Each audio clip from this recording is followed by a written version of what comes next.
오늘 함께 보실 하나님 말씀은 시편 23편 말씀입니다.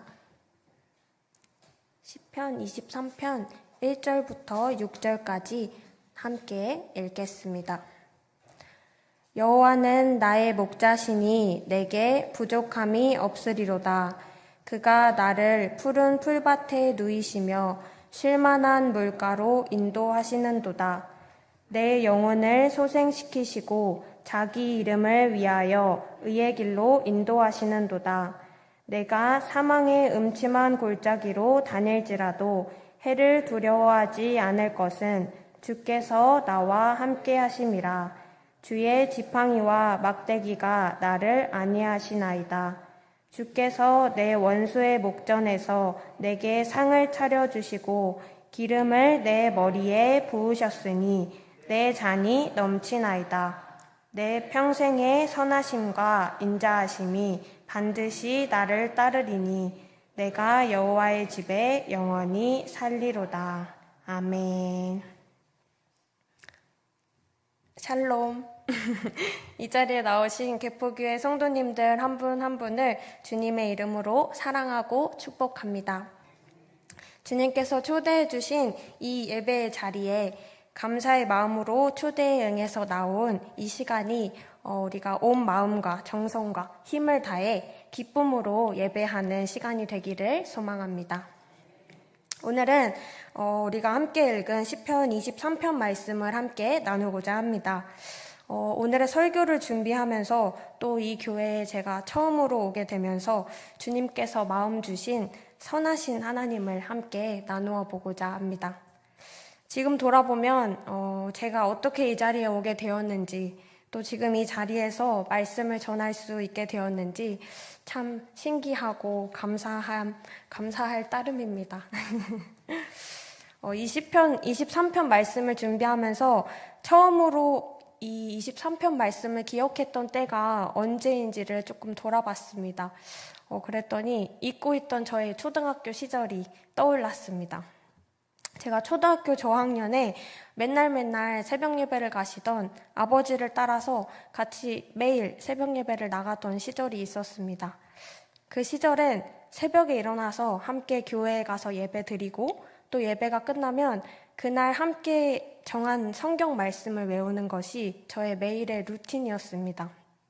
사실 예배 말씀은 초등학교 저학년이었던 저에게 너무 어려워서 지금도 잘 기억이 안 나는 것 같아요.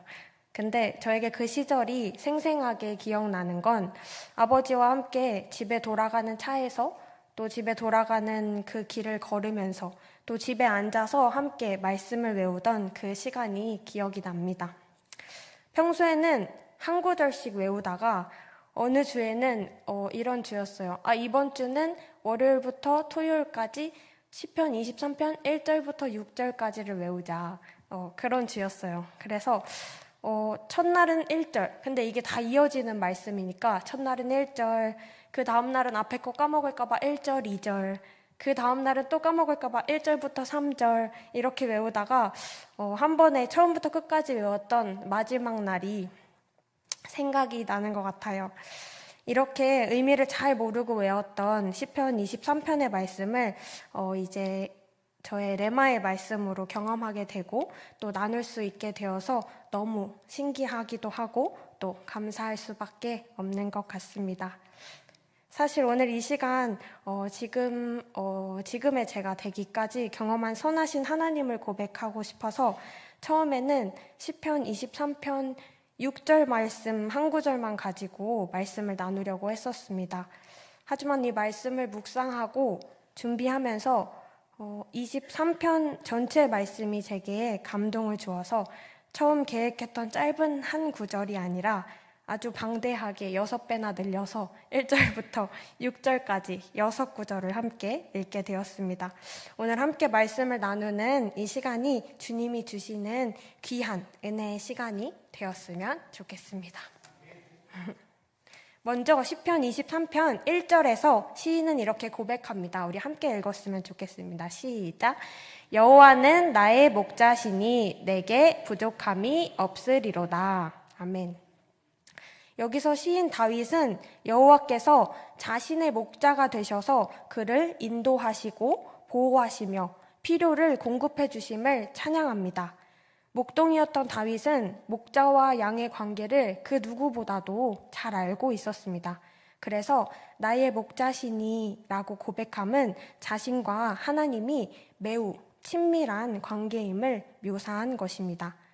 자신이 하나님께 속한 양으로서 하나님의 세심한 보살핌 속에 있으며 또 하나님을 전적으로 신뢰하고 있음을 말합니다. 목자의 돌봄 없이는 양이 살아갈 수 없음을 고백합니다. 목자이신 하나님으로 인해 자신에게 부족함이 없고 앞으로도 하나님이 채워주실 것임을 신뢰한다고 고백합니다. 하나님은 우리에게 절대적인 존재이십니다. 목자만 있으면 모든 것이 있고 없으면 아무것도 없습니다. 목자만 있으면 어떤 결핍도 없고 더 바랄 것도 없습니다. 하나님이 목자이심을 아는 사람들은 그분 안에서 부족함이 없다는 것도 깨닫게 됩니다. 이 구절에서 헬라어 원어를 통해 알 수 있는 점은 부족함이 없음을 미완료형으로 쓰고 있다는 점입니다. 미완료형은 아직 끝나지 않았다라는 뜻을 가지고 있습니다.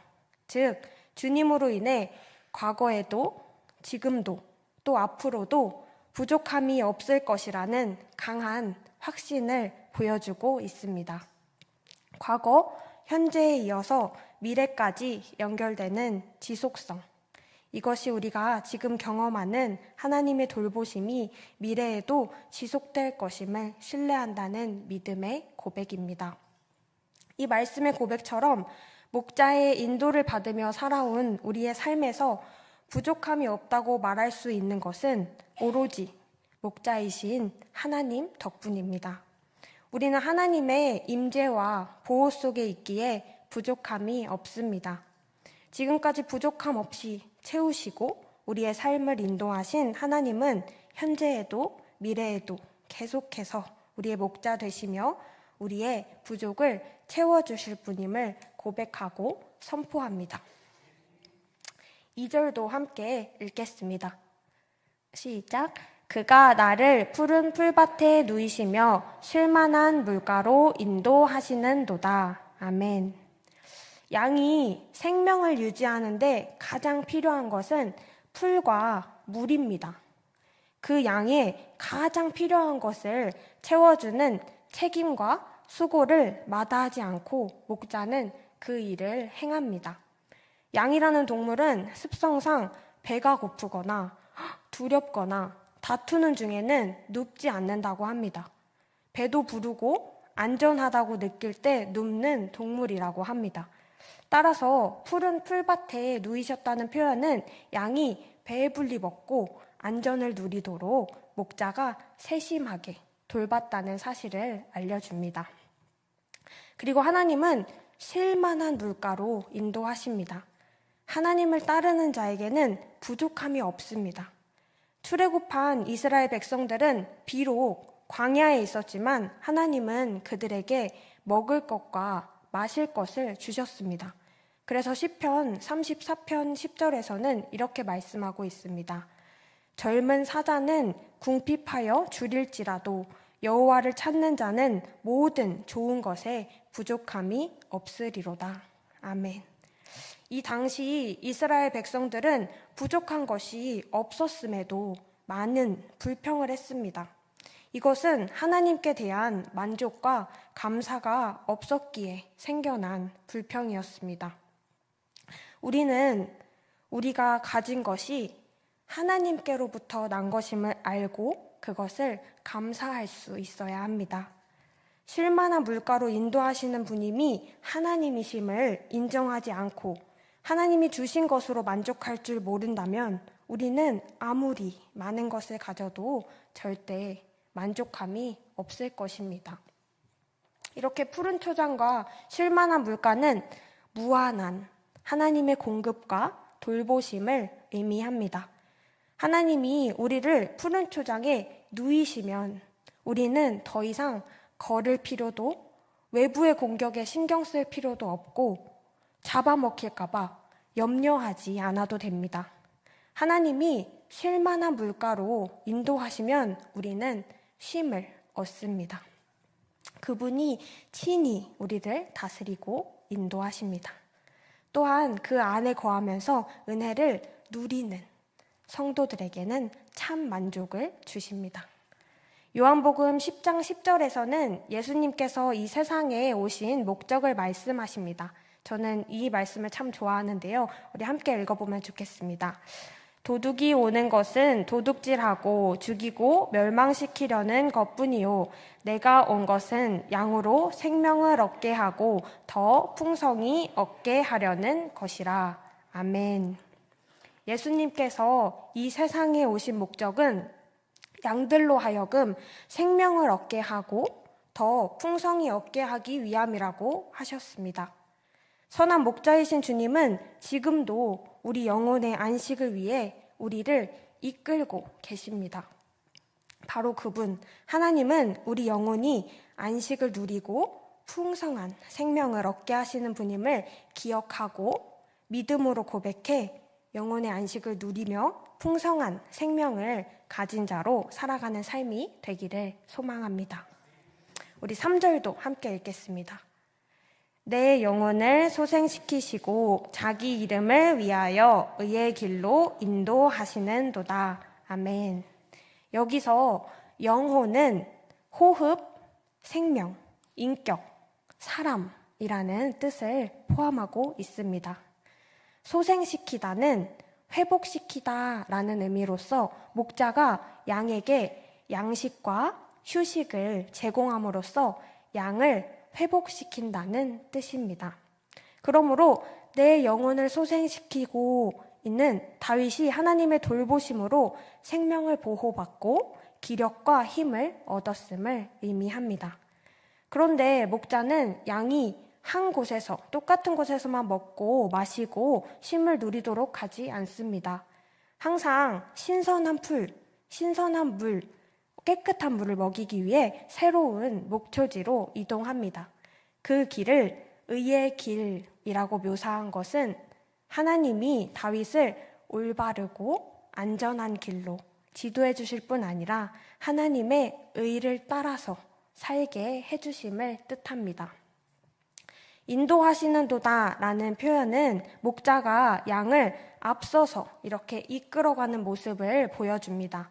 하나님이 의로우심으로써 앞서 행하심으로 우리가 하나님의 의를 따라서 살 수 있습니다.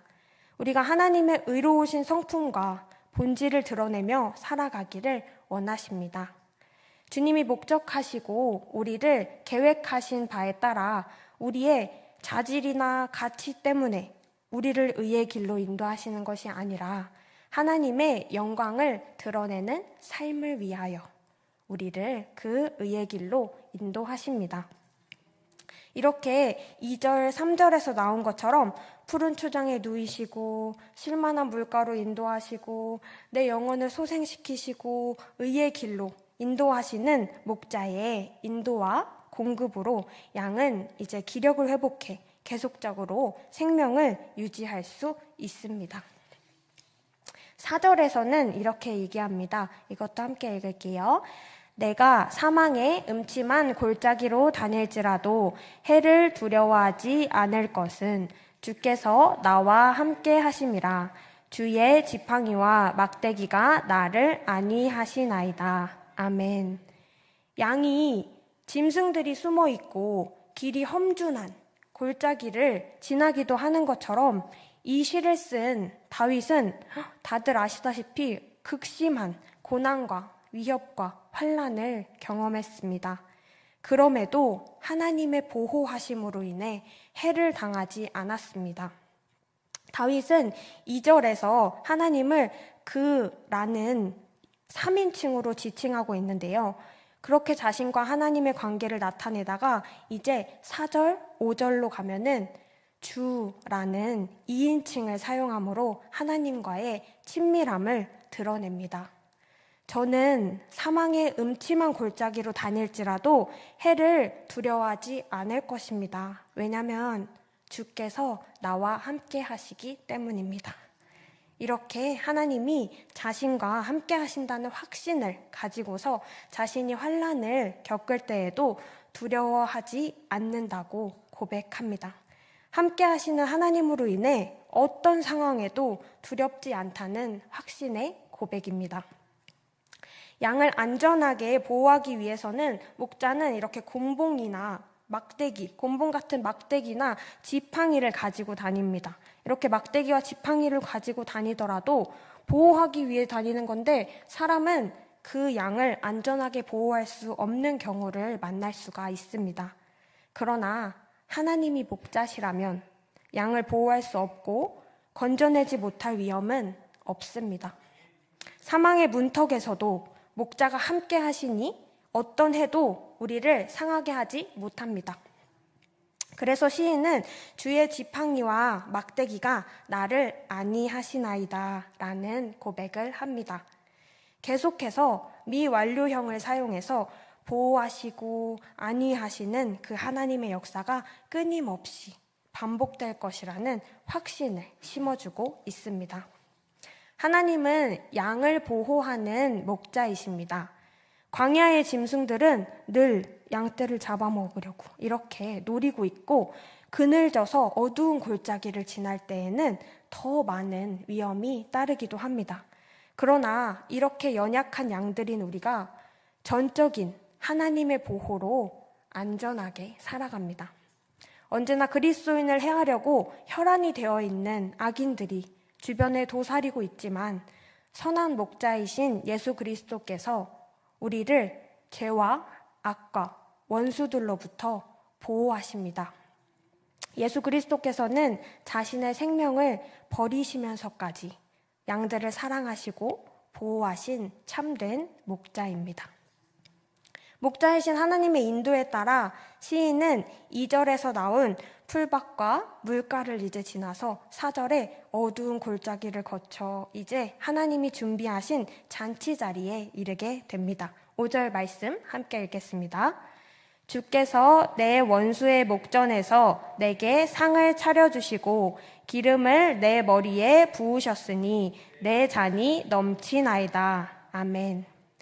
이 잔치는 어둡고 깊은 계곡을 통과하면서 양들을 먹이는 풍성한 잔치입니다. 5절에서 나오는 하나님이 베푼 잔치 자리에서는 시인의 원수들도 그 같은 자리에 자리하고 있었습니다. 그리고 함께 볼 수 있는 것은 하나님이 시인에게 특별하고 후한 대우를 해주셨다는 점입니다. 놀라운 것은 하나님이 풍성한 잔치상을 베푸신 그 상황이 원수들이 지속적으로 다윗을 대적하고 있던 그런 상황이었다는 것입니다.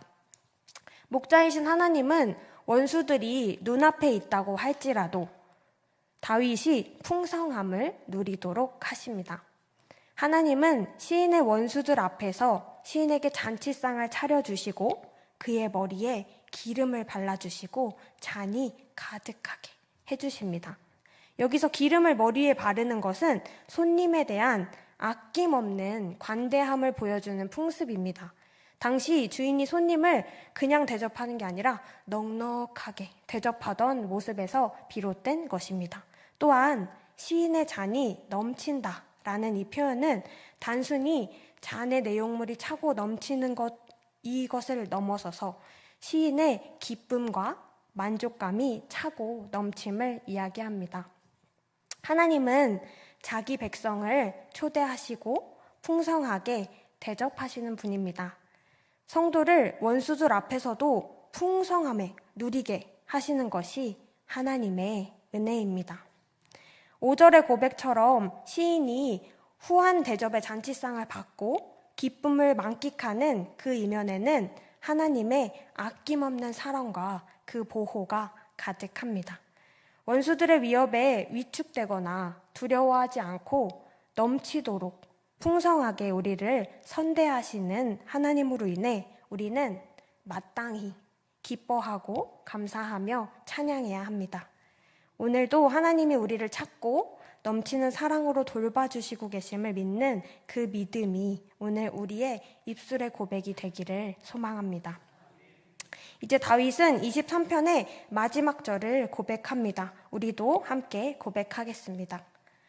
내 평생의 선하심과 인자하심이 반드시 나를 따르리니 내가 여호와의 집에 영원히 살리로다. 아멘. 6절에 반드시 나를 따르리니에서 따르다라는 뜻의 동사는 또 미완료형입니다. 계속해서 미완료형의 의미를 이야기했듯이 아직 끝나지 않은 지속성의 확신을 표현해 줍니다. 또한 동물도 아니고 사람도 아닌 선하심과 인자하심이 따른다. 이 표현은 선하심과 인자하심을 사람처럼 의인화해서 이들이 마치 하나님의 시종처럼 이 시인을 안전하게 지켜주는 모습을 묘사해서 보여줍니다. 사망이 위협하고 원수가 뒤쫓아오는 상황에서도 하나님의 선하심과 인자하심이 우리를 따르고 호위하시니 안전할 것입니다. 하나님의 인도를 따라 여러 장소와 시간을 지나온 다윗은 그분의 선대를 기뻐하고 찬양하며 자신이 궁극적으로 영원히 거하기를 원하는 곳은 하나님의 집입니다 라고 말하고 있습니다. 하나님이 베푸신 선하심과 인자하심을 기억하면서 앞으로도 하나님이 진실한 사랑과 평안으로 함께 하실 것이라고 확신하고 선포합니다. 하나님의 인도와 보호와 축복의 경험을 바탕으로 지금까지 그랬던 것처럼 앞으로도 하나님이 보시기에 좋고 온전한 것으로 이끄시는 나의 목자이신 하나님과 영원히 함께하며 주님 주시는 그 풍성과 보호와 안전을 누리고 하나님과 교제하기를 소원하는 것입니다. 우리는 의지가 약해서 늘 충성하지 못할 때가 있습니다. 그러나 평생토록 포기하는 법이 없으신 하나님의 선하심과 인자하심이 우리를 따라 우리는 여호와의 집에 영원히 거하리라고 확신할 수 있습니다. 하나님은 우리와 영원히 함께 하십니다. 우리의 인생길에 하나님이 동행해 주신다는 사실에 우리는 힘을 얻습니다. 언제나 함께 해줄 참된 목자가 필요합니다. 영원히 함께하는 목자가 필요합니다. 주님이 기르시는 양인 우리는 주님의 집에서 영원히 거할 것을 사모하며 오늘도 함께 하시는 주님의 임재와 보호와 풍성함을 누리며 그분과 동행해야 합니다. 여호와를 영원한 목자로 삼고 그분과 동행할 때 인생의 잔이 넘칠 것입니다. 이렇게 확신으로 시를 마무리하면서 반드시 영원히라는 표현과 같이 이 세상의 그 무엇도 주님의 선하심과 인자하심으로부터 자신을 끊을 것이 없다고 선포합니다. 선한 목자가 자기 양들을 최선을 다해 돌보는 것처럼 우리를 향하신 하나님의 사랑과 돌보심은 끊임이 없고 부족함이 없습니다. 하나님이 지금까지 우리를 인도하신 것 같이 영원토록 그분의 선하심과 인자하심이 우리를 따를 것입니다. 이것이 목자이신 하나님을 평생 따랐던 다윗의 고백입니다. 신앙의 첫 걸음은 고백에서부터 시작이 됩니다. 하나님에 대한 또 그리고 나에 대한 고백을 어떻게 하느냐가 너무 중요합니다. 다윗은 하나님을 목자로 자신은 양과 같은 존재라고 고백합니다. 양은 어떠한 공격용, 방어용 무기도 없는 동물입니다. 시력도 좋지 않아서 잘 보이지도 않아요.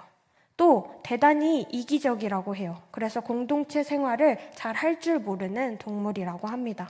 그렇기에 양에게는 목자의 존재가 절대적입니다. 이 시에서 다윗처럼 내가 양과 같은 존재임을 알고 하나님을 목자로 고백하는 사람은 부족한 것, 아쉬운 것 없는 만족을 경험하게 됩니다. 다윗은 목자이신 하나님이 자신의 이름을 위해서 모든 것을 책임지시고 보호해 주신다고 고백합니다.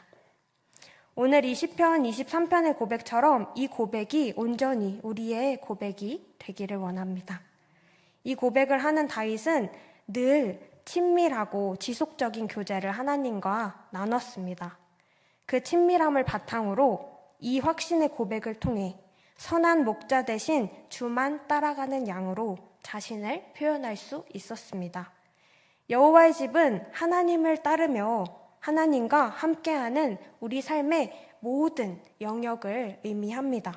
다윗의 고백처럼 우리는 평생토록 삶의 모든 영역에서 하나님과 깊고 친밀한 관계를 추구해야 합니다.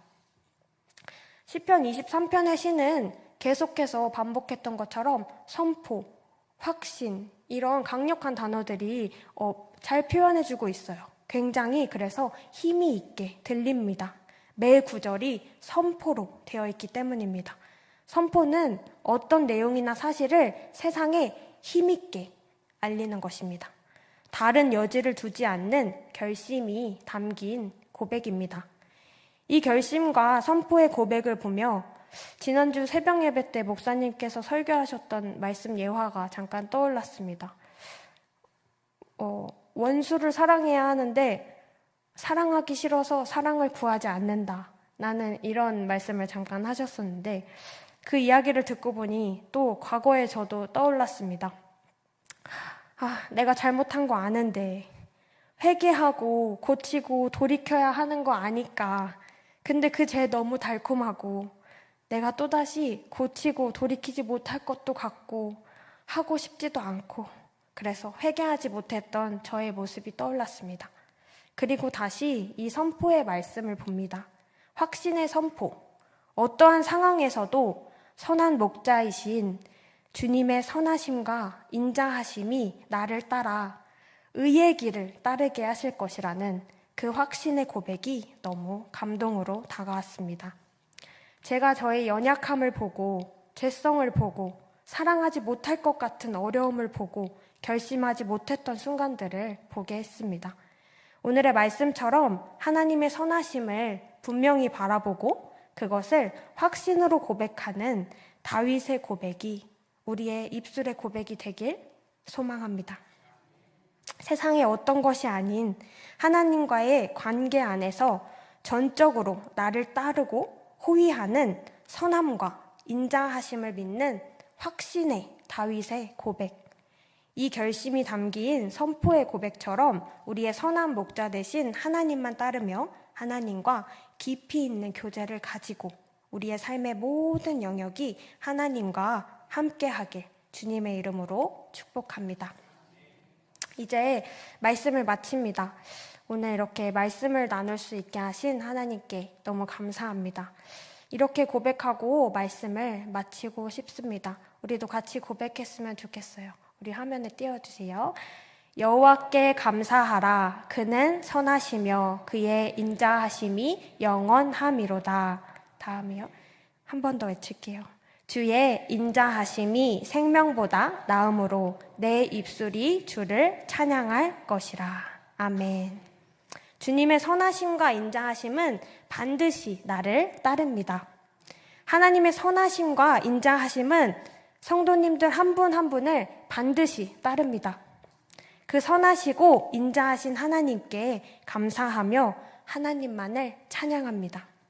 오늘도 내일도 또 매일도 그 선하심이 그 인자하심이 우리의 삶을 따름을 감사하며 선포합니다. 예수님의 이름으로 믿음으로 선포합니다. 아멘. 우리 이제 함께 기도했으면 좋겠습니다. 우리 이제 사순절을 지나면서 우리는 표대를 향하여 나아갑니다.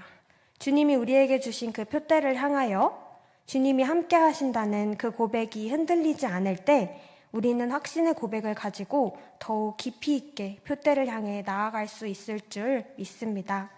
주님의 고난을 묵상하는 사순절, 그러나 담대하라 내가 세상을 이기었노라 하신 주님의 말씀처럼 이미 승리하시고 부활하신 주님을 감사하며 기대합니다. 우리의 삶을 통해 주님만 영광 받으시는 그 삶의 목적을 향해 나아가는 귀한 시간이 될 것을 바라보면서 우리 주님의 이름 한번 부르짖고 함께 기도하도록 하겠습니다. 주님